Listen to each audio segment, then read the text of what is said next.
ಕೆಲಸ ಮಾಡ್ತೀನಿ. ನಾನೇ ಅವ್ರ ಕಾಲೇಜ್ ಕಡೆ ಹೋಗಿ ಕರ್ಕೊಂಡು ಬಂದಾಯ್ತು.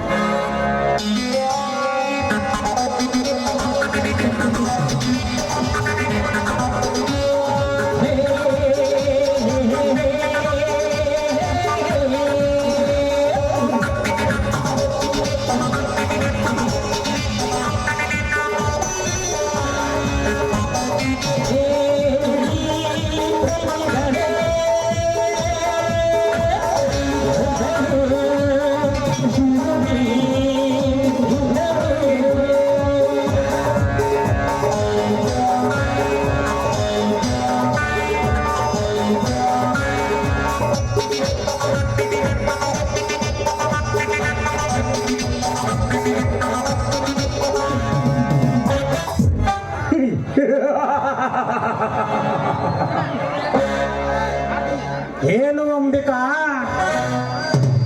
ಪಕ್ಕ ಬಲಿತ ಹಕ್ಕಿಯಂತೆ ಹಾರಾಡುತ್ತಾ ಅವಸರ ಪಟ್ಟು ಹಾತುರದಿಂದ ಹೊರಟಿರುವೆಯಲ್ಲ, ಎಲ್ಲಿಗೆ ನಿನ್ನ ಪಯಣ? ಅರಗಿಣಿಯ ಅಂತರಂಗದಿಂದ ಬಯಸಿದ ದುಂಬೆಯನ್ನು ಬರಲಾರದನ್ನು ಕಂಡು ಕಂಗಾಲಾಗಿ ಹೊರಟಿರುವೆಯಾ, ಅಥವಾ ಅಮೃತದ ಸವಿಜೇನನ್ನು ಸವಿಯಲು ತಕ್ಕ ಸಮಯಕ್ಕೆ ಬರಲಾರದ ದುಂಬೆಯನ್ನು ಕಾದು ಆತುರ ಪಟ್ಟು ಹೊರಟಿರುವೆ? ಅಂಬಿಕಾ, ಇದಕ್ಕೆಲ್ಲ ನೀನು ಯೋಚನೆ ಮಾಡುವ ಅವಶ್ಯಕತೆಯೇ ಇಲ್ಲ. ಬಯಸಿ ಬೇಡುವ ಮುನ್ನ ಕಲ್ಪವೃಕ್ಷವಾಗಿ ಬಂದಿರುವ ಈ ಹಕ್ಕಿಯನ್ನು ಧಿಕ್ಕರಿಸಬೇಡ. ಅಂಬಿಕಾ, ನಿನ್ನ ಪ್ರೀತಿಯ ಪರಿಮಳವನ್ನು ಸವಿಯಲು ಬಂದ ಈ ದುಂಬಿಯನ್ನು ಕಂಡು ನಿನ್ನ ಹೃದಯದಲ್ಲೇನಾದರೂ ಭಯ ಹುಟ್ಟಿದೆ? ಭಯ ಪಡಲು ನಾನೇನು ದಿಕ್ಕಿಲ್ಲದ ಹಕ್ಕಿ ಅಲ್ಲ. ಹೆತ್ತವರ ಆಶ್ರಯದಲ್ಲಿ ಅಣ್ಣ ತಿಂದು ಬೆಳೆದಿರುವ ಬಹಳ ಒಳ್ಳೆ ಹಕ್ಕಿ ನಾನು. ಆಕಾಶದಲ್ಲಿ ಹಾರಾಡುವ ಹಕ್ಕಿಗಳನ್ನು ಕಂಡು ಕಲ್ ಬರುವ ನಿಮ್ಮಂತಹ ರಣಮಾತುಗಳ ಕೈ ಎಣ್ಣೆ ಕತ್ತರಿಸುವ ಹಠ ಮಾರಿ ಹಕ್ಕಿ ನಾನು.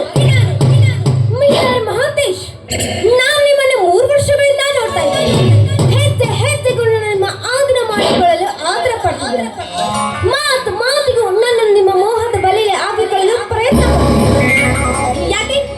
ಯಾಕೆ ನಿಮ್ಮಲ್ಲಿ ಇಷ್ಟೊಂದು ದುರಾಸೆ? ನಿಮ್ಮ ಆಸೆಯನ್ನು ಈಡೇರಿಸುವ ಹೆಣ್ಣಲ್ಲ ನಾನು. ಹೆಣ್ಣೆಂದರೆ ಏನೆಂದು ತಿಳಿದುಕೊಂಡಿದ್ದೀರಾ? ಹೆಣ್ಣೆಂದರೆ ನನ್ನ ಕಣ್ಣಲ್ಲಿ ಪವಿತ್ರ ಪಾತ್ರೆಯಲ್ಲಿ ಬೆಣ್ಣೆಯನ್ನು ತಿಳಿದುಕೊಂಡಿದ್ದೆ. ಈ ಬೆಣ್ಣೆಯಿಂದ ಈ ಹೆಣ್ಣು 3 ವರ್ಷಗಳ ಹಿಂದೆ ಪವಿತ್ರ ಪಾತ್ರೆಯಲ್ಲಿ ಹಾಳಾಗಿ ಕಂಡಿತ್ತು. ಈ ಹಾಲಿನಿಂದ ಮೊಸರಾದ ನಿನ್ನನ್ನು ಹಂಬಲಿಸಬೇಕೆಂದ ಹಂಬಲ ನನ್ನ ಮನೆಯಲ್ಲಿ ತುಂಬಿಕೊಂಡು ನಿಜ. ಆದರೆ ನಿನ್ನ ಪ್ರಿಯಕರ ನಿನ್ನ ಪ್ರೀತಿ ಎಂಬ ಪ್ರೇಮದಲ್ಲಿ ಬೀಜವನ್ನು ಬಿತ್ತಿದ. ಆ ಹಾಲಿಗೆ ಹೆಪ್ಪಿ ಬಿಟ್ಟು ಆ ಹಾಲಿನಿಂದ ಮೊಸರಾದ ನಿನ್ನನ್ನು ಕಂಡು ನಿನ್ನ ಹಂಬಲ ನನ್ನ ಮನದಲ್ಲಿ ತುಂಬಿಕೊಂಡಿದೆ ಅಂಬಿಕಾ.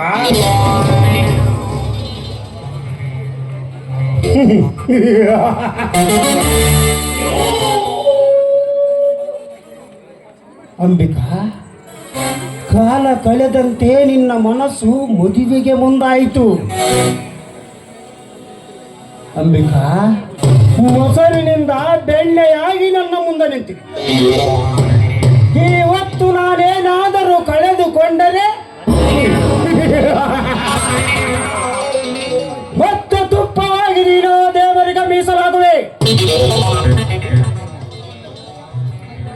ಅದಕ್ಕಾಗಿ ನಿನ್ನ ಯೌವನದ ಹಂಬಲವನ್ನು ಬಯಸಬೇಕೆಂದು ತೀರ್ಮಾನ ಮಾಡಿದ್ದೇನೆ. ನಿನ್ನ ಮನಸ್ಸಿನಿಂದ ನೀನು ಒಪ್ಪಿದರೆ ಸರಿ, ಇಲ್ಲದಿದ್ದರೆ ಈ ಬೆಣ್ಣೆಯನ್ನು ಕದ್ದು ತಿನ್ನಲು ಹೇಸುವವನಲ್ಲ. ಕಟುಕರ ಮಾತಿಗೆ ಹೆದರುವ ಹೆಣ್ಣಲ್ಲ ಕಣೋ ಈ ಅಂಬಿಕಾ. ಕದ್ದು ತಿನ್ನುವ ಜಾತಿಯ ಬೇಕು ನೀನಾದ್ರೆ ಬೆಣ್ಣೆ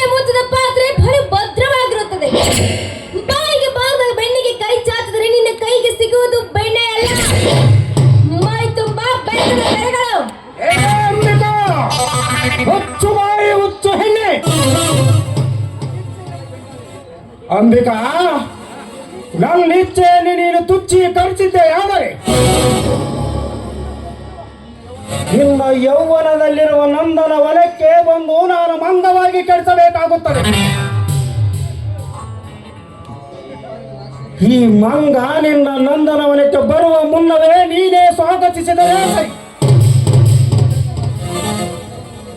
ಇಲ್ಲವಾದರೆ ನಿನ್ನಂತ ಹೆಣ್ಣುಗಳನ್ನು ಪಳಗಿಸುವ ಛಲ ನನ್ನಲ್ಲಿ ತುಂಬಿಕೊಂಡಿದೆ. ಚಾಂಡಾಲ, ಇದ್ದ ಇಲ್ಲದ ಹೆಣ್ಣನ್ನು ತುರ್ಚ ಕಾರ್ಯಕ್ಕೆ ಕರೆದಿದ್ದಿ. ಆದ್ರೆ ನಿನ್ನ ಮುಂಡದಿಂದ ರುಂಡದವರೆಗೆ ಕೊಂಡೊಯ್ಯಬೇಕಾಗುತ್ತೆ. ಮನ ತುಂಬಿದ ಮಂಗನಂತೆ ಮಾತನಾಡಿದೆ. ಆದ್ರೆ ಖಂಡಿತ ಮುಡಿಯಾಗಿ ನಿನ್ನ ರಕ್ತವನ್ನೇ ಕುಡಿಯಬೇಕಾಗುತ್ತೆ. ನೋಡು ಮಾತೇಶ್, ಹುಮ್ಮತನದ ಹುಚ್ಚಿನಲ್ಲಿ ನಿನಗೆ ಸ್ವಲ್ಪ ಮುನ್ನೆಚ್ಚರಿಕೆ ಕೊಡ್ತಾ ಇದ್ದೀನಿ. ಎಚ್ಚರದಿಂದ ಬದುಕು ಹೋಗೋ.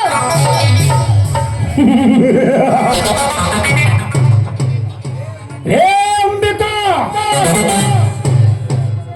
ನಿನ್ನ ಎತ್ತರ ಉಪದೇಶದ ತತ್ವದ ಮಾತುಗಳು ನನ್ನ ಚಪ್ಪಲಿಗೆ ಸಮಾನ. ನನ್ನ ಬಯಕೆಯಲ್ಲಿ ಅಂತ ಹಠಮಾರಿ ಹೆಣ್ಣಾದರೂ ಒಂದು ಸಲ ಕಣ್ಣಿಟ್ಟ ಹೆಣ್ಣನ್ನು ದಕ್ಕಿಸಿಕೊಂಡರೆ ಎಂದು ಬಿಟ್ಟವನಲ್ಲ. ಇದಕ್ಕಾಗಿ ನನ್ನ ಘಟ ಹುರುಳಿದರೂ ಚಿಂತೆ ಇಲ್ಲ. ಲೇ ಅಂಬಿಕಾ, ನನ್ನ ಮನೆತನದ ಘನತೆ ಗೌರವವನ್ನು ಕಳೆದುಕೊಳ್ಳುವ ಹೇಳಿ ನಾನಲ್ಲ. ಏನಂದೆ? ಹುತ್ತಿನಲ್ಲಿರುವ ಹಾವಿಗೆ ಕೈ ಹಾಕಿದರೆ ಕುಲವೆಂದು ತಿಳಿಯುತ್ತದೆ ಎಂದು ತಿಳಿದ ನಿನ್ನ ತತ್ವದಿಂದ ನಿಜ. ಆದರೆ ಅಂತ 10 ಹಾವುಗಳ ಹಲ್ಲನ್ನು ಕಿತ್ತಿ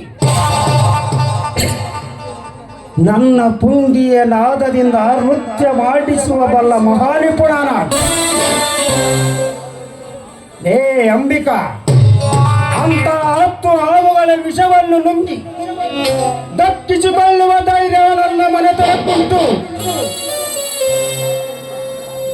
ಅಂದಾಗ ಒಂದು ಸಣ್ಣ ಜಾತಿಯ ಹೆಣ್ಣು ನನ್ನ ಕಣ್ಣಲ್ಲಿ ಒಂದು ಹುಡುವಾಗಿ ಕಾಣುವುದು. ಕಂಡಂತೆ ಬೊಗಳಿ ನನ್ನ ಕೋಪವನ್ನು ಕೆಂಡದಂತೆ ಮಾಡಿದ್ರ ಮೂಢ. ವಿಷದ ಅಕ್ಷರಗಳಿಂದ ಹೆಣ್ಣನ್ನು ಸಣ್ಣ ಜಾತಿಗಳು ಎಂದು ಭಾವಿಸಬೇಡ. ಒಮ್ಮೆ ಭಾರತ ಇತಿಹಾಸದ ಪುಟಗಳನ್ನು ತಿರುವಿ ನೋಡು. ಅಮೃತಾಯುಗದಲ್ಲಿ ಬ್ರಹ್ಮ ಋಷಿಯಾಗಲು ಬಯಸಿದ ವಿಶ್ವಾಮಿತ್ರ ಮೇಲಕ್ಕೆ ಎಂಬ ಹೆಣ್ಣಿಗಾಗಿ ಮಣ್ಣು ಮುಕ್ಕಿರುವುದ. ಇದು ತ್ರೈತ್ರಾಯುಗದಲ್ಲಿ ಶ್ರೇಷ್ಠ ಶಿವ ಭಕ್ತನೆನಿಸಿಕೊಂಡಿರ್ತಕ್ಕಂತಹ ರಾವಣ ಸೀತೆ ಎಂಬ ಹೆಣ್ಣಿಗಾಗಿ ಮಣ್ಣು ಮುಕ್ಕಿ ಹೋದ.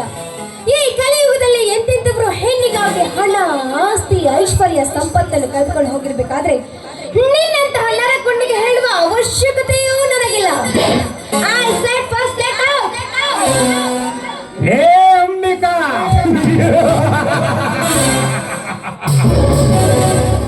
ಹೊರಟು ಹೋಗಲು ಬಂದಿದ್ದರೆ ನಿನ್ನಂತ ಹದಿಹರಿಯದ ಹೆಣ್ಣನ್ನು ಹಾದಿಯ ಮೇಲೆ ನಿಲ್ಲಿಸಿ ಮಾತನಾಡುತ್ತಿದ್ದ ಅಂಬಿಕಾ. ಲೇ ಹುಚ್ಚು ಹಣ್ಣೆ, ಹೆಣ್ಣಿನ ಇತಿಹಾಸವನ್ನು ಓದುವ ನಿನ್ನ ದುರಂತ ಪುಸ್ತಕದಲ್ಲಿ ಪುರುಷರ ಪೌರುಷವನ್ನು ಮರೆತು ಪುಟ ತಿರುವಿದಿ. ಲೇ ಅವಿವೇಕಿ, ಕಣ್ಣಿಟ್ಟ ಹೆಣ್ಣಿಗಾಗಿ ಪುರುಷ ತನ್ನ ಪ್ರಾಣವನ್ನೇ ಬಲಿ ಕೊಡುತ್ತಾನೆ. ಕೊನೆಗೂ ತನ್ನ ಮನೆಯ ಐಶ್ವರ್ಯ, ಆಸ್ತಿ ಎಲ್ಲವೂ ನಾಶವಾದರೂ ಚಿಂತೆ. ಕಣ್ಣಿಟ್ಟ ಹೆಣ್ಣನ್ನು ಕಟ್ಟಿಕೊಳ್ಳಲು ಪರವಾಗಿಲ್ಲ, ಇಟ್ಟು ಆಳಬೇಕೆಂಬ ಕೆಟ್ಟ ಗುಣದವನು ನಾನು. ನೋಡು ಅಂಬಿಕಾ, ನೀನು ಹಠ ಮಾಡಿದಷ್ಟು ಈ ಗಂಡಿನಲ್ಲಿ ಚಟ ಜಾಸ್ತಿ ಆಗುತ್ತದೆ. ನಿನ್ನನ್ನು ಮುಟ್ಟುವ ತನಕ ನಾನೆಂದೂ ಬಿಡುವುದಿಲ್ಲ. ನೋಡು ಮತ್ತೆ ನೋಡು, ನಾನು ಹೇಳುವ ಮಾತುಗಳು ಸುಡುವ ಅಗ್ನಿಯೊಂದಿಗೆ ಸರಸು ಮಾಡುವುದು ಸರಿಯಲ್ಲ. ಆ ಜ್ಞಾನವನ್ನು ನೀನು ಮುಂದುವರಿಸಿದ್ದೆ ಆದರೆ ನನ್ನ ಕೈಯಲ್ಲಿ ನಿನ್ನ ಅಂತ್ಯಕಾಲ ಮೂರ್ಖ. ರೇ ಅಂಬಿಕಾ, ನನ್ನ ಅಂತ್ಯ ಕಾಣುವ ಮುನ್ನ ನನ್ನ ಮೊದಲನೇ ನಾಟಕದ ನಾಂದಿಯಾಗಬೇಕಾಗಿದೆ. ನನ್ನ ನಾಟಕದ ನಾಂದಿ ಪ್ರಥಮ ದೃಶ್ಯವೇ ನಿನ್ನ ಶೀಲಾಹರಣ. ಬೇಡ ಮಾಂತೇಶ್ ಬೇಡ, ಹಠಕ್ಕೆ ಬಿದ್ದು ಅವಮಾನವಾಗಬೇಡ. ನನ್ನ ಮಾತು ಕೇಳು. ಮಾತು ಹೇಳಲು ಕೇಳಲು ಸಮಯವಿದಲ್ಲ ಅಂಬಿಕಾ. ನಾವಿಬ್ಬರು ಸರಸವಾಡುವ ಸಮಯವಿದು. ಅಂತೂ ಮಾತಿಗೆ ಮರ್ಯಾದೆ ನೀಡುವ ಮನುಷ್ಯ ಇವನಲ್ಲ. ಕತ್ತಗೆ ಲತ್ತ ಪೆಟ್ಟು ಬಿದ್ದಾಗ ಒಳ್ಳೆಯ ಪಾಠ ಕಲಿಯುವುದು.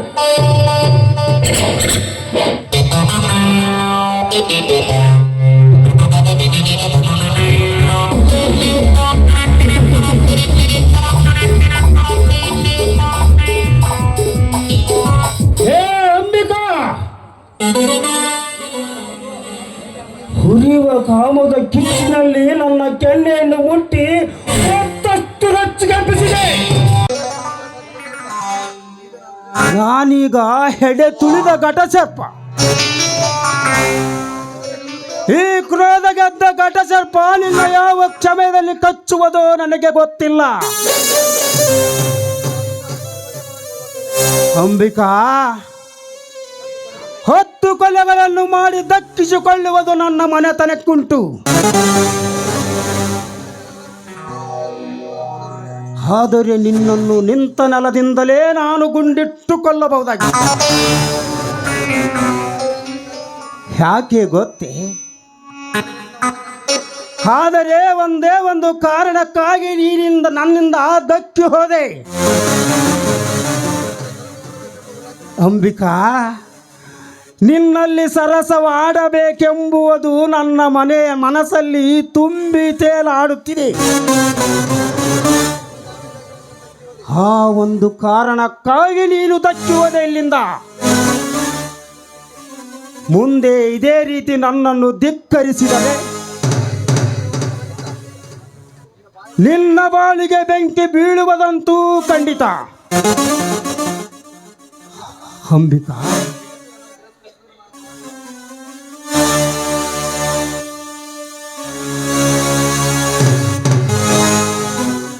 ಅಂಬಿಕಾ, ನೀನೆಷ್ಟು ನನ್ನನ್ನು ತಿರಸ್ಕರಿಸಿದರೂ ನನಗೆ ಚಿಂತೆ.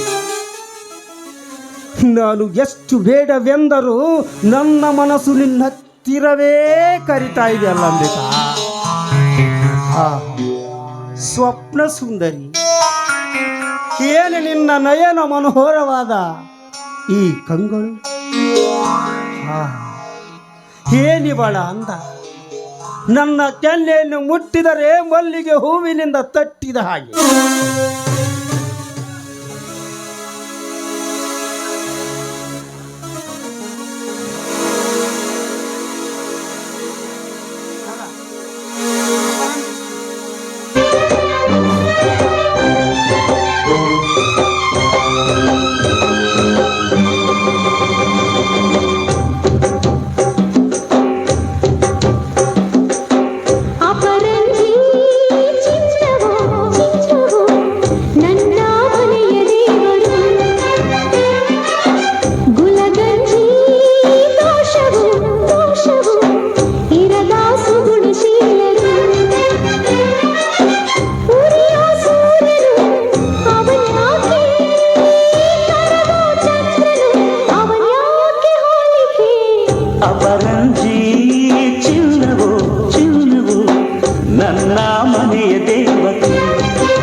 ನಗುವಲ್ಲೂ ಮುನಿಸಲ್ಲೂ ಪ್ರೀತಿ ಒಂದೇನೆ ಕಾಣಿಕೆ ಅಪರಂಜಿ ಚಿನ್ನವೋ ಚಿನ್ನವೋ ನನ್ನ ಮನೆಯ ದೇವತೆ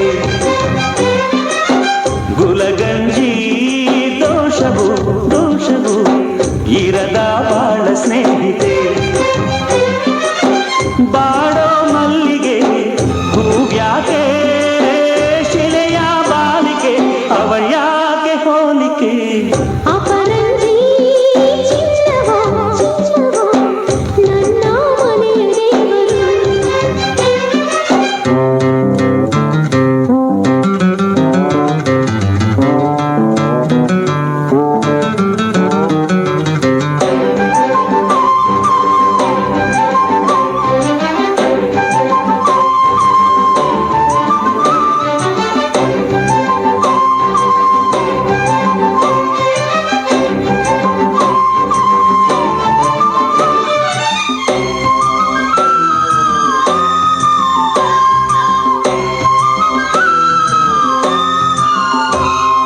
ಸುಖವಾದ ಸಂಸಾರ ನಮ್ಮದು, ನಮ್ಮಲ್ಲಿ ಅನುಮಾನ ಸುಳಿಯದು. ಪ್ರತಿ ರಾತ್ರಿ ಆರಂಭ ವಿರಸದೆ ವಿರಸಕ್ಕೆ ಕೊನೆಯೆಂದು ಸರಸದೆ ಕೋಪಕ್ಕೆ ತಾಪಕ್ಕೆ ಎಲ್ಲಿರೋಲ್ಲ ಇಬ್ಬರು. ಬಡತನವೇ ಸುಖವೆಂದು ಒಬ್ಬರ ಪರವಾಗಿ ಒಬ್ಬರು ಅಪರಂಜಿ ಚಿನ್ನವೋ ಚಿನ್ನವೋ ನನ್ನ ಮನೆಯ ದೇವರು. ಗುಲಗಂಜಿ ದೋಷವು ದೋಷವು ಇರದ ಸುಗುಣಶೀಲರು. ಉರಿಯೋ ಸೂರ್ಯನು ಅವನ್ಯಾಕೆ, ಕರಗೋ ಚಂದ್ರನು ಅವನ್ಯಾಕೆ ಹೋಲಿಕೆ. ಅಪರಂಜಿ ಚಿನ್ನವೋ ಚಿನ್ನವೋ ನನ್ನ ಮನೆಯ ದೇವತೆ